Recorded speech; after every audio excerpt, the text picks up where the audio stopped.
selanjutnya akan mempersiapkan beliau saudara saya Al-Mukarram Hasan Basri Marwah menyampaikan materinya. Waktu dan tempat kami persilakan. Assalamualaikum warahmatullahi wabarakatuh. Bismillahirrahmanirrahim. Bihi iyyahu nasta'in. Assalatu wassalamu ala asrofil anbiya'i wal mursalin Sayyidina Muhammad wa ala alihi wa sahbihi ajma'in. Amma ba'du. Semeton jari senamian yang hormati Kakanda Salman Al-Farisi yang terhormat, setelah beberapa hari di Jogja baru ketemu malam hari ini. Seharusnya cukup satu pembicaranya. Nah, kebetulan yang jadi bumper malam ini kan menggantikan Pak Juneb gitu kan. Apa yang telah disampaikan oleh semeton tiang yang gagah niki sebenarnya sudah menyelesaikan masalah. Gitu kan. Dalam beberapa hal tiang setuju dengan substansi dari apa yang disampaikan. Tetapi dalam hal detail-detail mungkin sedikit banyak berbeda yang kan gitu. Semeton jari senamian. Ada satu hal yang jarang sekali dibahas dalam konteks membicarakan tentang Sasak atau Lombok niki kan. Karena sampai hari ini orang Lombok ketika berbicara tentang kesasakan atau tentang kelombokan itu masih terjebak pada kebutuhan parsial. Misalnya untuk sekedar mendapatkan kebangsawanan misalnya kan. Meneliti tentang sejarah Sasak sekedar untuk bertengkar tentang ente keturunan siapa, si ini keturunan siapa, gitu kan. Masih tertarik kalau dalam kajian sejarah, tertarik untuk mengembalikan kronologi sejarah, Menak dan lain sebagainya. Tapi ini umum jadi fenomena pasca kolonial, okay? Sebenarnya teori pasca kolonial yang paling agak pas untuk mengkerangka bagaimana kondisi orang Sasak hari ini adalah apa yang disebut dengan colonial difference namanya. Kalau di kajian pengalaman kolonial yang berbeda antara satu tempat, antara satu masyarakat dengan masyarakat yang lain. Sedikit banyak tadi sudah dibahas sama Kakanda Salman Al-Farisi kan. Orang Lombok itu mengalami persentuhan dan kolonialisme itu tidak sepersis orang Jawa mengalami kolonialisme. Orang Jawa tidak pernah dijajah oleh kerajaan Bali misalnya kan. Gitu kan. Tetapi orang Lombok lebih panjang penjajahan orang Balinya ketimbang dijajah oleh Belanda. Tetapi pengalaman ini harus dilihat secara lebih detail juga gitu kan. Satu-satunya sandaran yang akademis berbicara tentang fase-fase penjajahan Bali ini dengan data-data ekonomi itu hanya ditulis oleh Van der Kraan.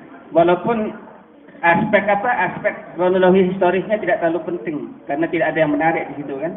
Tetapi misalnya data-data ekonomi, data-data kultural, kayak pendidikan, modal sosial, dan lain sebagainya, layak teman-teman baca untuk melihat dan menimbang apa yang terjadi pada kita hari ini, gitu kan. Kedua, persentuhan kita dengan Jawa, persentuhan kita dengan Bali, dalam beberapa hal tidak sebulat yang digambarkan oleh Kakanda Salman tadi, gitu kan. Karena sampai hari ini dalam sejarah Nusantara, salah satu kode yang belum bisa dideprak atau dibuka oleh para sejarawan adalah posisi Bali pada masa kolonial Eropa. Ya. Posisi Bali waktu itu dalam kartografi atau dalam peta, teman-teman. Kita itu disebut sebagai Sumbawa. Ya. Kepulauannya itu Bali masuk, Lombok masuk sampai ke Pulau Bima itu, gitu kan. Sisanya itu sebagian timur itu disebut dengan Celebes kan, Celebes. Nah sisanya itu adalah Jawa dan lain sebagainya. Hal-hal ini kita perlu lihat gitu, apa yang dilakukan oleh kolonial dan apa yang dilakukan sebelum kolonial gitu kan. Itu yang disebut kolonial difference gitu kan. Nah, yang disepakati oleh para ahli, walaupun tidak sepenuhnya bisa kita amini, bahwa Bali itu memang invensi, istilahnya kan. Apa itu invensi? Bikinan atau pabrikan untuk memperkuat lembaga-lembaga pengetahuan kolonial. Untuk mendesak Islam dalam konteks Nusantara gitu kan.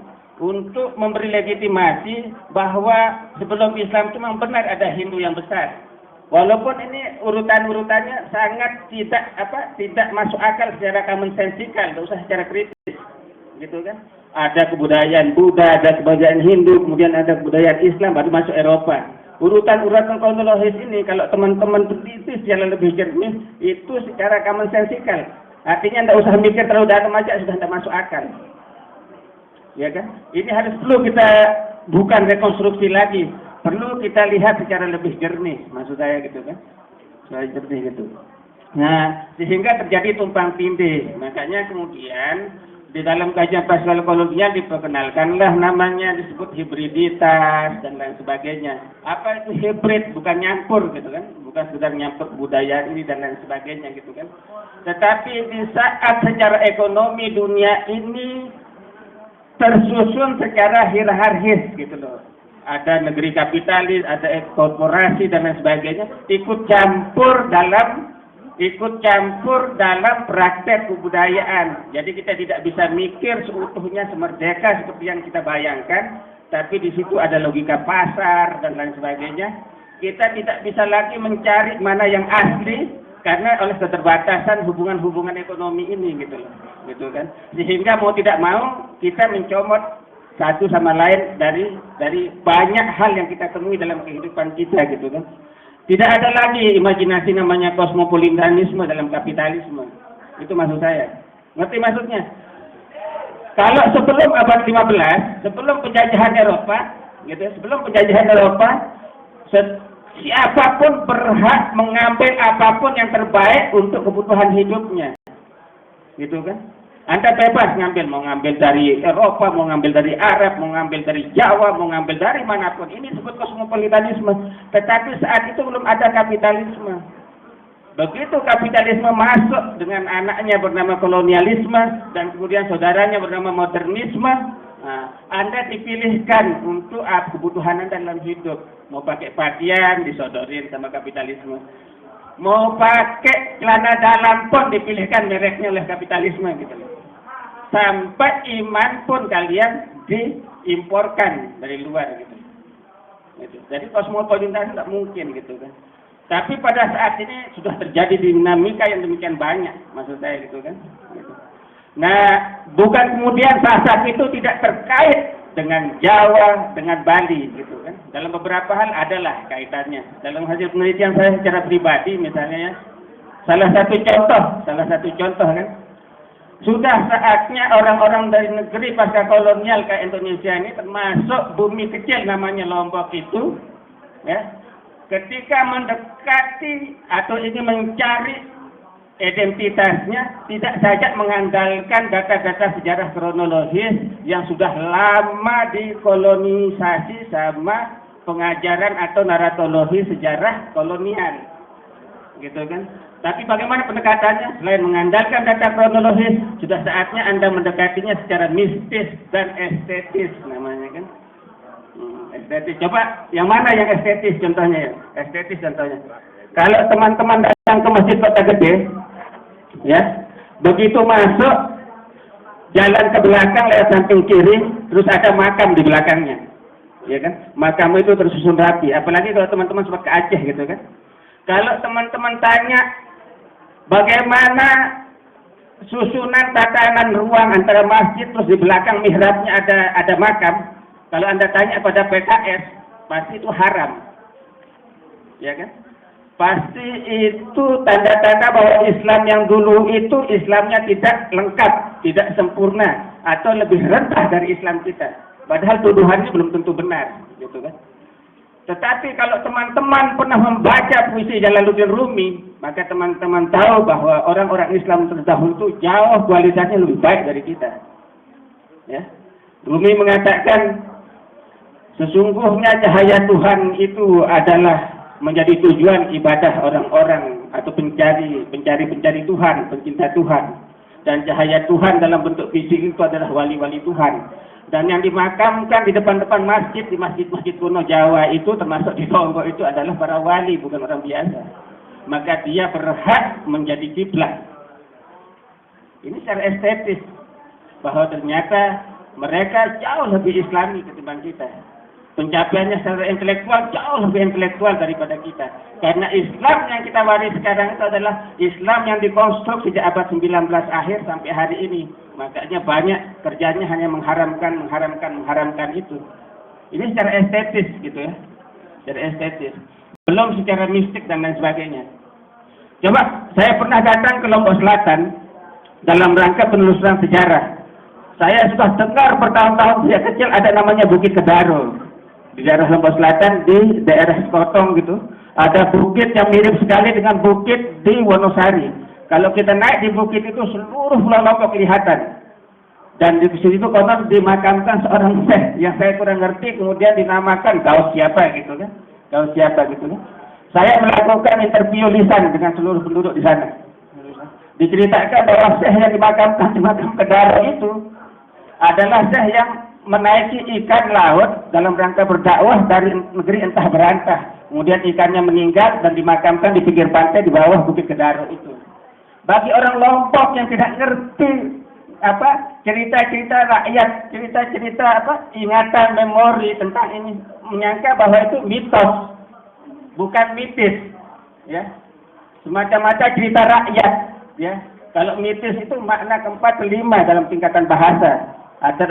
Semakin banyak metafornya sebuah bahasa, maka semakin canggih dia melahirkan makna gitu kan. Tidak usahlah kita diskusi tentang bahasa apa di sini kan. Tetapi cerita yang sama, karena saya pernah keliling di beberapa tempat di Jawa, saya tahu bahwa ternyata Kedaro itu adalah bilasan Sunan Bonang. Berarti ada kaitannya dengan Jawa. Karena dalam naratologi historis ingatan orang-orang Jawa, salah satu sunan yang pernah selalu kemana-mana naik ikan laut itu adalah Sunan Bonang. Sampai hari ini kalau teman-teman datang ke Tuban, umpak masjid di Masjid Tuban itu masih pakai umpak ikan. Tahu umpak enggak? Tekan itu yang nyangga tekan di umpak itu masih pakai ikan. Ada seorang sejarawan ketika saya tanya tentang ini, dia mengatakan enggak mungkin karena orang dulu itu takut naik perahu katanya kan. Bagi orang pesantren, seperti halnya Saudara Salman, saya sebagai orang pesantren, tidak ada yang tidak mungkin dalam tasawuf gitu. Kalau kata Imam Ghazali, tutawwi alaihimul ar, tahu artinya? Bagi para wali Allah itu bumi itu disempitkan, gitu kan? Dibikin dia kesep kata orang Lombok, gitu kan? Kalau dia ingin jalan kemana, gitu. Dan nalar ini tidak pernah diakui oleh historiografi modern, maksud saya gitu kan, historiografi modern. Ada bukti lain kaitan Jawa. Ini belum pernah saya buka, tapi terpaksa saya tulis di atas jurnal Sasak yang tak jelas itu. Baru terbit ini, namanya Merang Sasak katanya kan.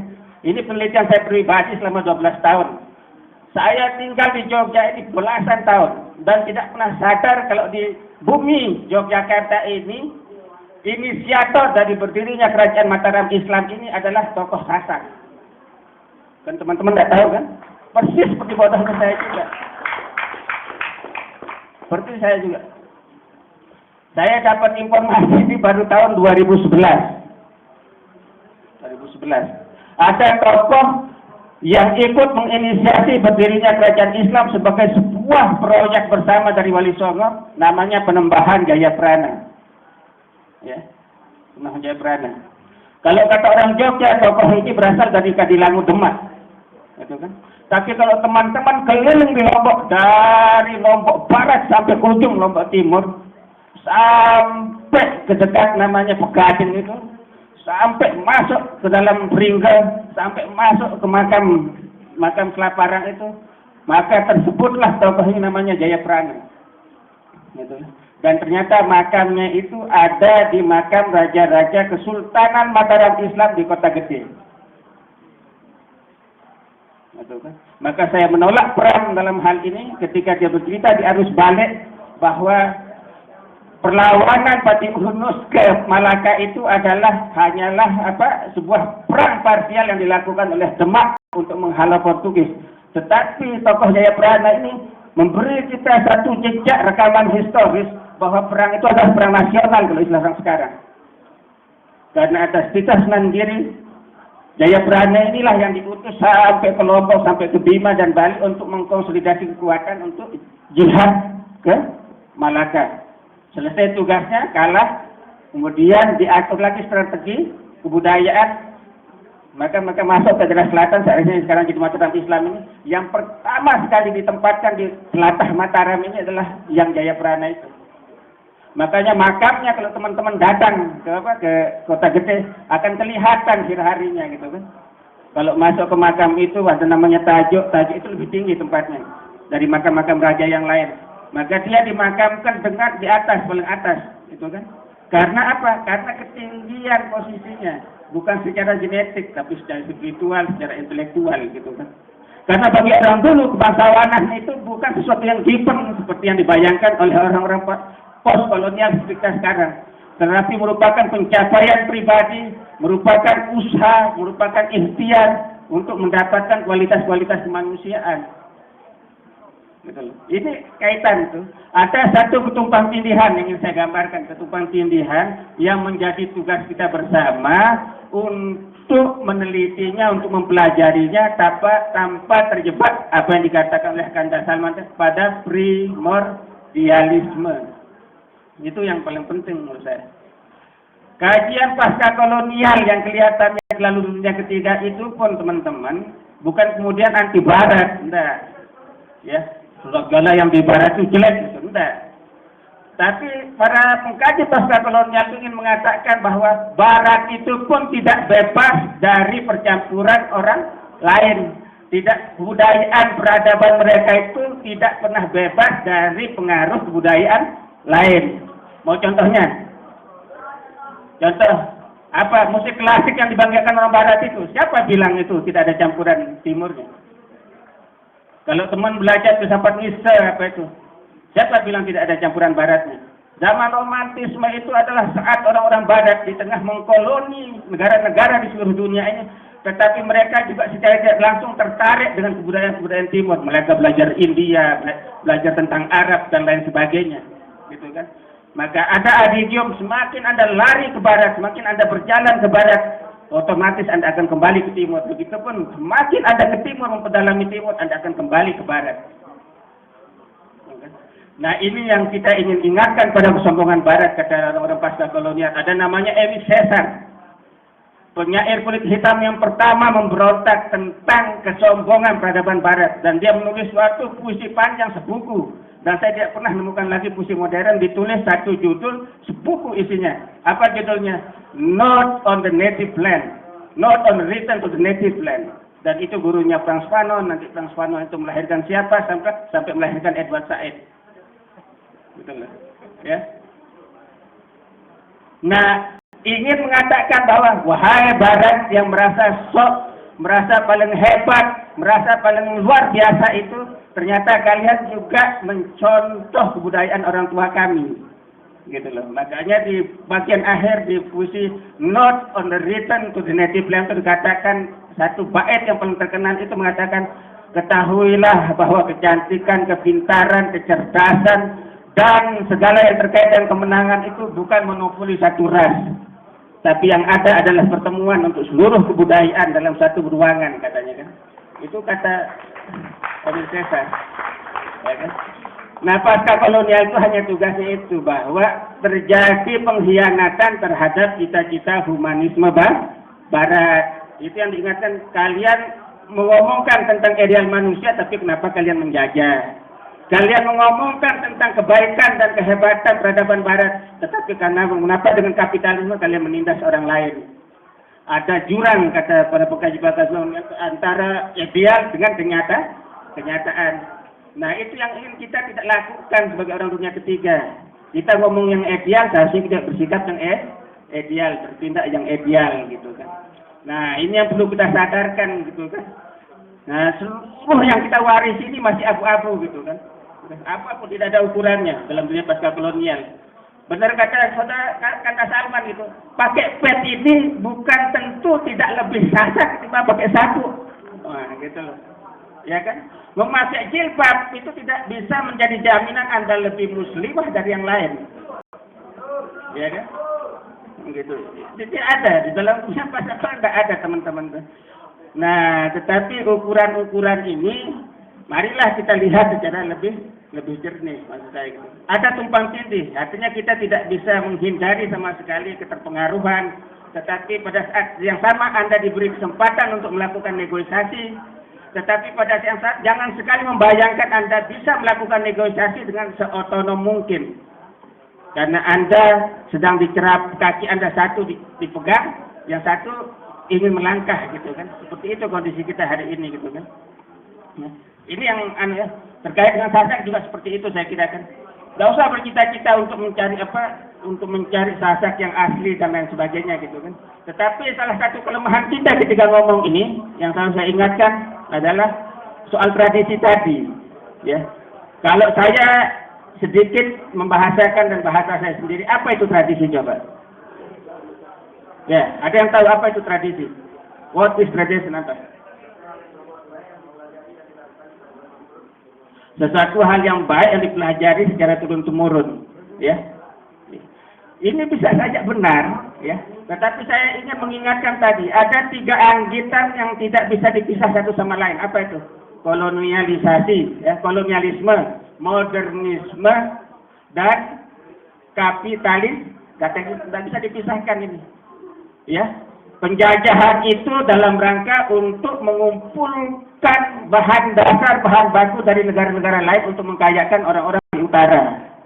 Ya, di utara itu ya kayak Eropa, Amerika itu loh. Ya. Pada saat yang sama, jadi kolonialisme itulah yang mematangkan kapitalisme. Dukungan budayanya dijulak, kata orang Lombok kalau dimasak itu dimasak dengan modernisme. Nah, modernisme ketika bertemu dengan kebudayaan-kebudayaan lain di tanah jajahan, ya bertemu dengan tradisi. Jadi tradisi itu adalah, tradisi secara sederhana adalah sebentuk hal-hal lain di luar tradisi modernisme yang terus bergembok, kata orang Lombok, terus bersaing sampai hari ini. Ya kan? Dia ada punya dunia sendiri, punya kerangka sendiri yang tidak bisa diperem seluruhnya oleh modernisme gitu kan. Gitu kan? Dia tetap hidup walaupun tidak merdeka banget setelah kekuatan ekonominya, setelah kekuatan politiknya dipretelin sama kolonialis. Seandainya dia diberi kesempatan untuk hidup dengan kekuatan ekonomi yang sama, dengan kekuatan politik yang sama, dia bisa bersaing dengan Barat itu. Contohnya apa? Cina. Ya. Kita berbeda, walaupun pernah dijajah, Cina berbeda dengan kita. Ada pengalaman-pengalaman kolonial yang disebut tadi berbeda gitu. Kenapa Cina bisa berdiri lebih tegak di hadapan kebudayaan Barat? Karena ekonominya tidak seluruhnya dihancurkan seperti Indonesia kan. Nah, terus kedua, aksara mereka juga dipertahankan, ya kan.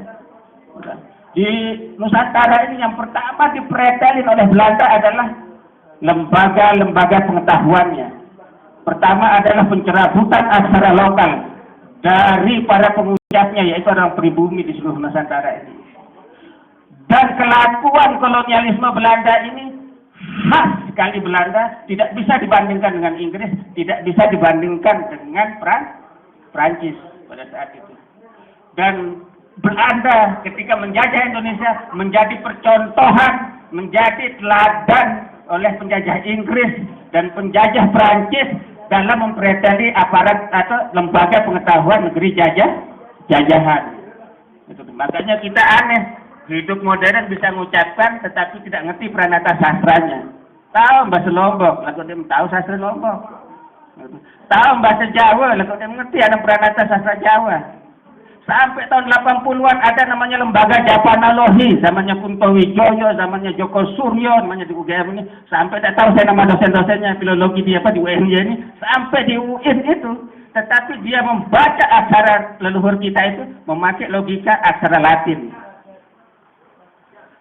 Dan begitu bahasa diselesaikan, dihapus, dijauhkan daripada pengucapnya, apa yang terjadi? Terjadi penghapusan memori, terjadi penghapusan kultural, terjadi penghapusan tradisi, dan gampangnya terjadi pembodohan. Kalau Anda baca buku itu, karena system of enunciation, pengucapan aksara, itu juga terkait dengan system of knowledge. Begitu sistem of knowledge Anda habis, seluruh peranata kesenian Anda, seluruh peranata kebudayaan Anda tidak terbaca lagi. tahun 1700-an Belanda itu satu-satunya penjajah di dunia yang memiliki pusat studi Nusantara di negerinya sana. Itu. Tahun 1750 Napoleon Bonaparte itu baru datang ke Mesir, membawa pasukan pengetahuan, membawa militer ke Mesir untuk mendirikan pusat studi Mesir, tapi di Mesir, tidak di Prancis. Belanda itu bikinnya di Belanda.